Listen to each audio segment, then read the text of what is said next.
हम worksheet number 43 discuss करने जा रहे हैं।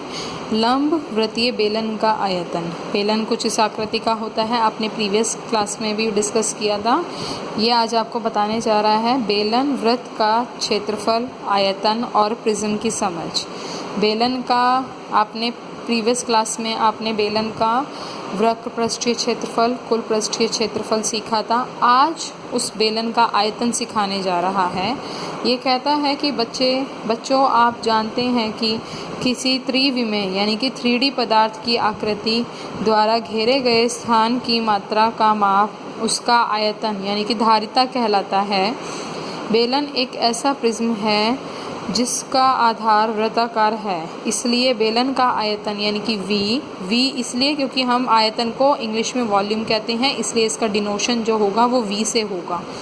तो आधार का क्षेत्रफल मल्टीप्लाई में बेलन की ऊंचाई। बेटा बेलन का जो आधार होता है आप देख सकते हैं यहाँ पे बेलन का जो आधार है वो गोलाकृति का है और जो गोल का जो क्षेत्रफल होता है वह होता है πr²।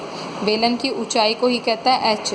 यदि हम क्षेत्रफल और ऊंचाई को मल्टीप्लाई कर दें तो आपके पास आ जाता है πr²h। यही बेलन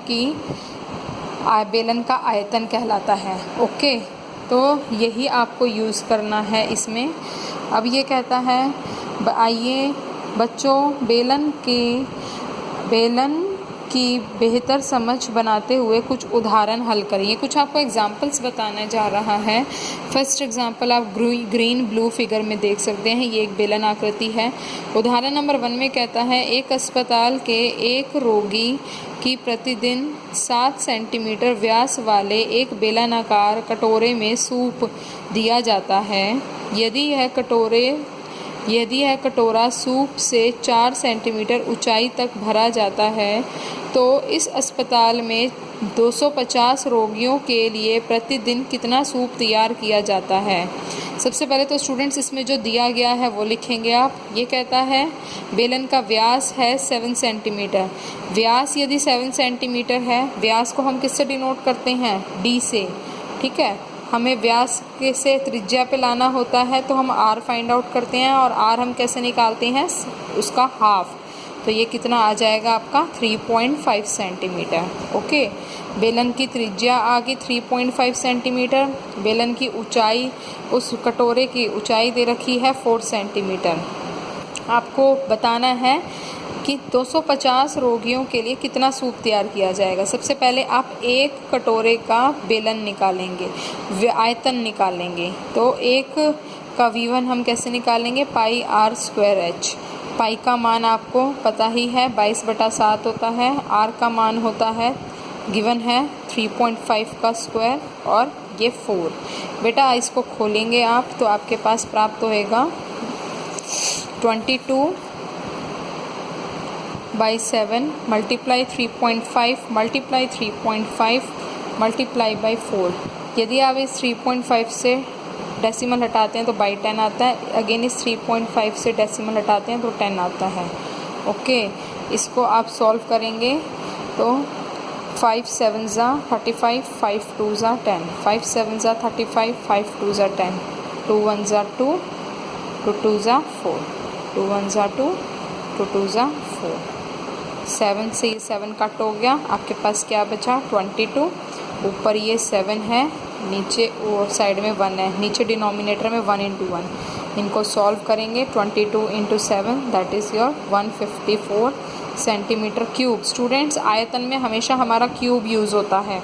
ओके, ये एक कटोरे का आयतन आया है, एक कटोरे का। यदि 250 रोगी हैं तो 250 रोगियों के लिए 250 कटोरे होंगे, तो 250 रोगियों के लिए 250 कटोरे का जो आयतन होगा वह किस प्रकार होगा? वह होगा 250 मल्टीप्लाई बाय 154। इसको आप सॉल्व करेंगे 38500 सेंटीमीटर क्यूब आएगा बेटा। ठीक है, आयतन है तो हम क्यूब यूज़ करेंगे। यही इसने सॉल्व कर रखा है, यहाँ पे आप देख सकते हैं इसको। इसने यहाँ पे सिंप्लीफाई इसी तरीके से करा है।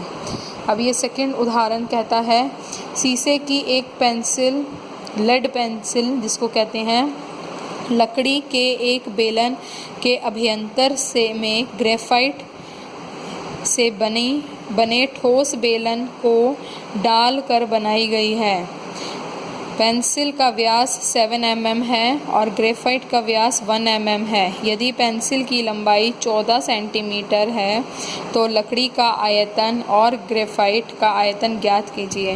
बेटा आप सभी पेंसिल लेने जाते हैं, सपोज़ करिए कि नटराज की पेंसिल आप सभी यूज़ करते हैं।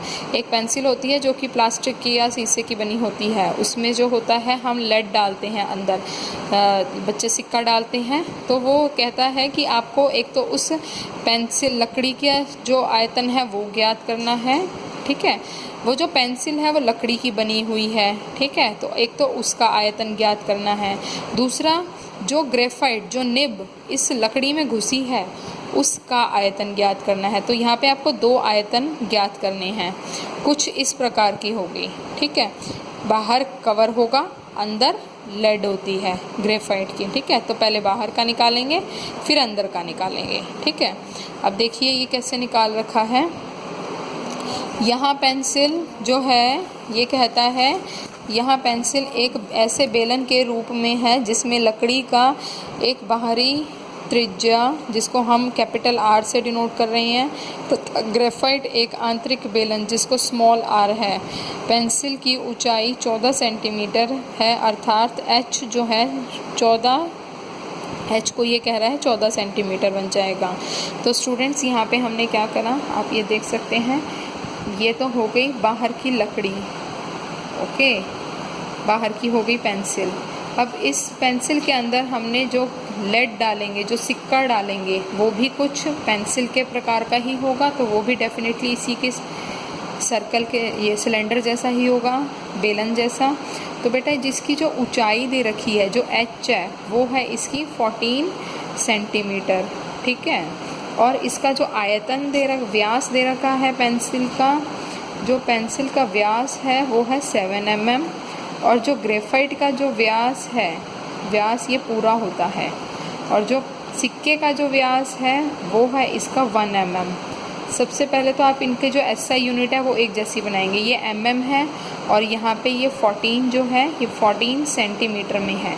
इस सेंटीमीटर को या तो mm में कन्वर्ट करेंगे या mm को सेंटीमीटर में कन्वर्ट करेंगे, ठीक है। अब हम देखते हैं, सबसे पहले तो इस r को हम कन्वर्ट करेंगे, इस जो ये व्यास दे रखा है इसको त्रिज्या बनाएंगे। 7 को 2 से भाग दिया तो ये आपका कितना आया, 3.5 mm, ठीक है।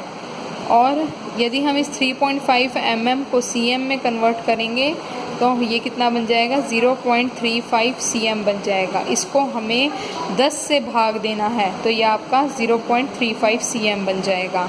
ये तो हुआ लकड़ी का, ठीक है, लकड़ी की त्रिज्या। अब यहाँ पे क्या करना है, ये देखें आप, लेड यानी कि ग्रेफाइट की, ठीक है, जो ग्रेफाइट का दे रखा है आंतरिक बेलन जो है उसका जो R हमने स्मॉल r से डिनोट किया है, उसका R है, उसका भी ग्रेफाइट, उसका भी व्यास है, तो व्यास को हम 2 से भाग देंगे, 1/2, ये आपके पास होगा 0.5 mm है स्टूडेंट्स। इसको अगेन आप किससे भाग देंगे, 10 से देंगे, भाग करेंगे तो ये आपके पास आ जाएगा 0.05 cm, ठीक है। ये बेटा आ गया स्मॉल r, ये आ गया आपके पास कैपिटल R, ठीक है। अब सबसे पहले आपको ग्रेफाइट का आयतन निकालना है, तो ग्रेफाइट का आयतन के लिए आपको ग्रेफाइट का आयतन जो आप प्राप्त करेंगे πr²h, यहाँ पे स्मॉल r यूज़ करेंगे क्योंकि ग्रेफाइट जो है वो स्मॉल r का है। इसका मान आएगा 22/7, r है आपका 0.05, स्क्वायर है तो 0.05 2 बार गुना में होएगा, h आपका 14 है, 14 लिखेंगे। इनको सॉल्व करेंगे, 0.11 सेंटीमीटर क्यूब आयतन है, क्यूब मेंशन करेंगे। अब आप निकालेंगे लकड़ी का आयतन, लकड़ी का जो पेंसिल का आयतन, सॉरी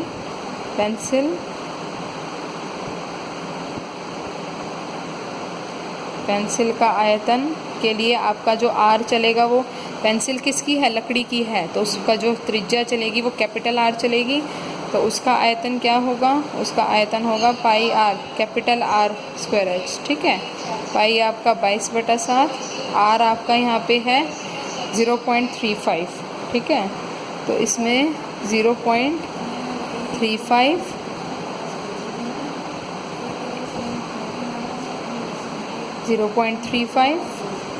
मल्टीप्लाई बाई एच जो है आपका 14 है। ठीक है, इसको सॉल्व करेंगे आप स्टूडेंट्स। अब आप इन दोनों को पेंसिल के आयतन में से ग्रेफाइट का आयतन माइनस कर देंगे तो आपका लकड़ी का आयतन आ जाएगा। ओके, पेंसिल के आयतन में से लकड़ी का आयतन, ग्रेफाइट का आयतन माइनस कर देंगे तो लकड़ी का आयतन आ जाएगा। ये आप देख सकते हैं, ग्रेफाइट का आयतन इसने निकाला 0.11 सेंटीमीटर क्यूब। लकड़ी के आयतन के लिए पेंसिल का आयतन माइनस ग्रेफाइट का आयतन, दोनों को माइनस कर दिया इसने। ठीक है, ये कैपिटल आर देखिए, पाई आर स्क्वायर, कैपिटल वाला आर, स्मॉल वाला आर, दोनों में से पाई कॉमन ले लिया, दोनों में से एच कॉमन ले लिया, दोनों में से अब क्या बचा, कैपिटल आर स्मॉल आर, दोनों को वैल्यूज़ को माइनस करा तो आपके पास 5.28 आया।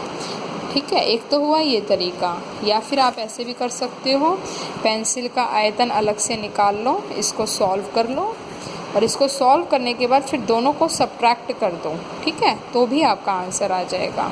ठीक है, सब्ट्रैक्शन के लिए आप इनको, जैसे आपका 22/7, ठीक है, मल्टीप्लाई में 0.35 मल्टीप्लाई 0.35 मल्टीप्लाई में 14, यही था आपका।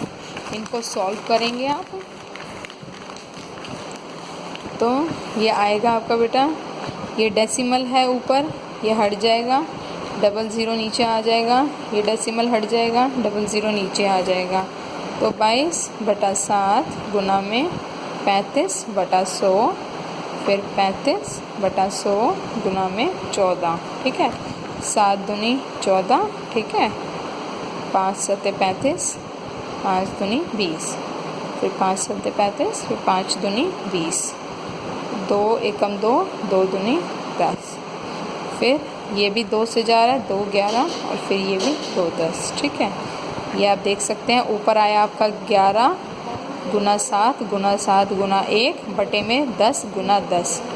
बेटा इनको सॉल्व करेंगे, 11 × 49 बटे में 100, 11 9 × 99, 9 और 11 4 × 44, तो ये 53 बटे में 100। इसको आप क्या लिख सकते हैं, 5.39 सेंटीमीटर क्यूब। बेटा ये आ गया आपका 5.39, किसका आया है, लकड़ी का आयत, ये कुल पेंसिल का आयतन आया है। यदि आप 5.39 तो आप लिख सकते हैं लकड़ी का जो आयतन होगा वह होगा पेंसिल का आयतन,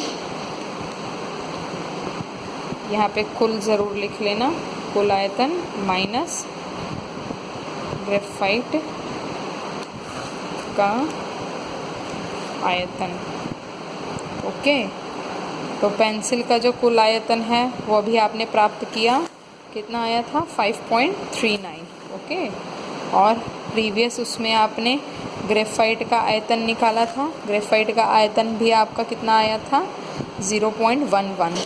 ठीक है, तो 0.11 दोनों को सब्ट्रैक्ट करेंगे, 5.28 सेंटीमीटर क्यूब। ठीक है, ओके स्टूडेंट्स, आप ऐसे भी सॉल्व कर सकते हैं, या फिर आपको इसमें ऐसे दे रखा है, आप इसको ऐसे भी सॉल्व कर सकते हैं, जैसे आपको सूटेबल लगे आप वैसे कर सकते हैं। मैंने दोनों मेथड से आपको सिखा दिया है।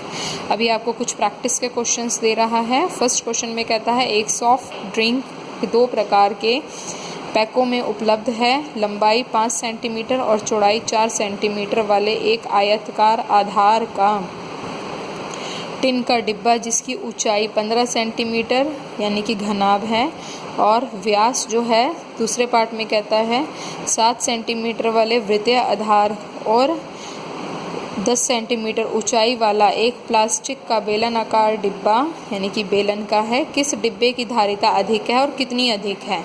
बेटा दो सॉफ्ट ड्रिंक के डब्बे दे रखे हैं, पैक दे रखे हैं इसने। पहले का कहता है कि एक आयतकार है। यदि आयतकार है तो स्टूडेंट्स उसमें फर्स्ट क्वेश्चन नंबर 1 में इसने कह रखा है लंबाई जो है, सबसे पहले आपको जो गिवन है दिया गया वो लिखेंगे। लंबाई इसकी 5 सेंटीमीटर है, चौड़ाई जो b है इसकी 4 सेंटीमीटर है। एक आयतकार है तो इसकी ऊंचाई भी दे रखी है घनाभ की, तो 15 सेंटीमीटर है। बेटा इसकी जो शेप है वो है घनाभ। ओके, इसमें फर्स्ट में है ये पहला जो डब्बा है वो कुछ इस आकृति का है। जो दूसरा डिब्बा है उसका व्यास दे रखा है, व्यास मतलब d आपको है 7 सेंटीमीटर। तो आप इसका r कैसे फाइंड आउट करेंगे? 7/2 यानी कि 3.5 सेंटीमीटर। इसकी ऊंचाई दे रखी है h, that is your 10 centimetre. आपको कहता है एक प्लास्टिक, ये है बेलन आकृति का। ओके, आपको क्या बताना है? दोनों में से किसकी धारिता अधिक है? बेटे दोनों का वॉल्यूम निकालेंगे, आयतन निकालेंगे। इसका आयतन कैसे निकालेंगे? फर्स्ट का आयतन जो होगा L into B into H, 5 into 4 into 15। Okay, multiply करेंगे आंसर आ जाएगा। सेकंड का कैसे निकालेंगे? सेकंड का क्या होता है formula? Pi R square H. Pi का मान 22/7, आर का मान 3.5, स्क्वायर है तो 3.5 आपका 2 बार मल्टीप्लाई होएगा, एच का मान 10। दोनों में से देखेंगे किसका अधिक आएगा, सॉल्व करके जिसका अधिक होगा वही, और कितना होगा सबट्रैक्ट कर देंगे तो आंसर आ जाएगा आपका। ओके स्टूडेंट्स, सेकंड क्वेश्चन कहता है ये, सेकंड क्वेश्चन में कहता है लकड़ी के एक बेलनाकार पाइप का आंतरिक व्यास 24 सेंटीमीटर और बाहरी व्यास 28 सेंटीमीटर है। इस पाइप की लंबाई 35 सेंटीमीटर है। इस पाइप का आयतन ज्ञात कीजिए।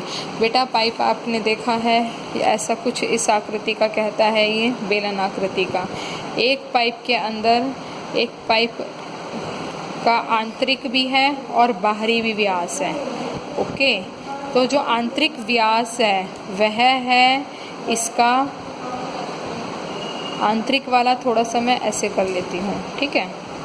आंतरिक व्यास है इसका 24 सेंटीमीटर और बाहरी व्यास है इसका 28 सेंटीमीटर। तो बेटा आंतरिक जो इसका त्रिज्या होगी, आंतरिक त्रिज्या दैट मीन्स स्मॉल आर मान लो, वह होगी आपकी 24/2 दैट मीन्स 12 सेंटीमीटर। और जो बाहरी त्रिज्या जो होगी वह होगी इसकी कैपिटल आर मान लेना उसको, वह होगी आपकी 28 सेंटीमीटर/2, तो ये होगी आपकी 14 सेंटीमीटर। बेटा आर है, स्मॉल आर है, कैपिटल आर है, एच आपके पास गिवन है 35 सेंटीमीटर। आपको आयतन ज्ञात करना है, आयतन मीन्स वी। बेटा आयतन होगा बाहरी में से आंतरिक माइनस कर दो, ठीक है, तो आपका बेलन के पाइप का आयतन आ जाएगा। तो पाई एच बाहर कर दो, capital R square minus small r square, ठीक है। पाई का मान होगा 22/7, एच का मान 35, कैपिटल आर जो होगा वो 14 होगा, स्मॉल आर जो होगा वो 12 होगा, 12। इनको सॉल्व करेंगे आप, इधर अलग से सॉल्व करके दिखा देती हूँ। 22/7, 35 इसकी और ऊंचाई हो गई 14 का स्क्वायर माइनस 12 का स्क्वायर।